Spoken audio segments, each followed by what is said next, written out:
guys? Today it's our last day here in Seoul, South Korea, and today we will be flying back to Manila, and our flight is at 1 p.m.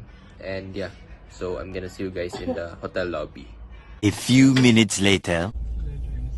Okay guys, now we're inside the back, now going to the airport, and yeah, so I'm gonna give you the last montage.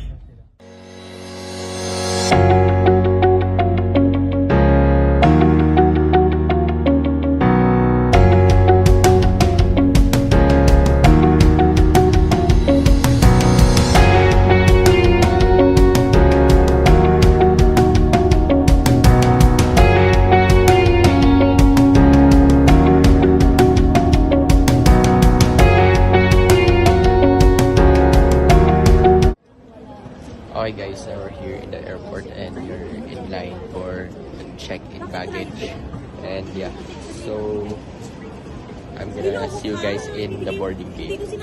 One eternity later. Okay guys, now just passed through immigration and security, and now we're heading to the boarding gate via train, and yeah, so our boarding will start at 12:20, so we have no time to just stroll around and find something to eat, and yeah, so I'm gonna update you guys.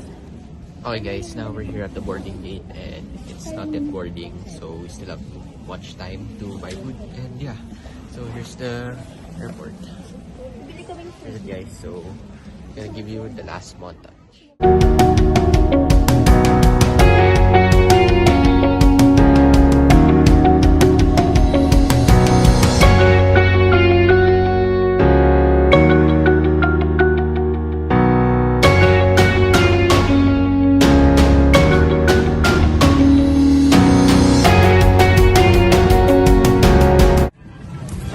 Okay guys, now we're inside the plane now, going for Manila, and yeah, so the flight will take around 3 to 4 hours, and yeah, so I'm gonna see you when we're approaching Manila.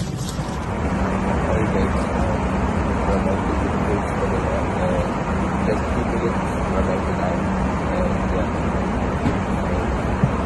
I'm gonna see you guys for touchdown, and we're back in Manila. Dear guests, we have landed at Ninoy Aquino International. A few moments later. Okay guys, now we finally made it back home and our South Korea trip ends here.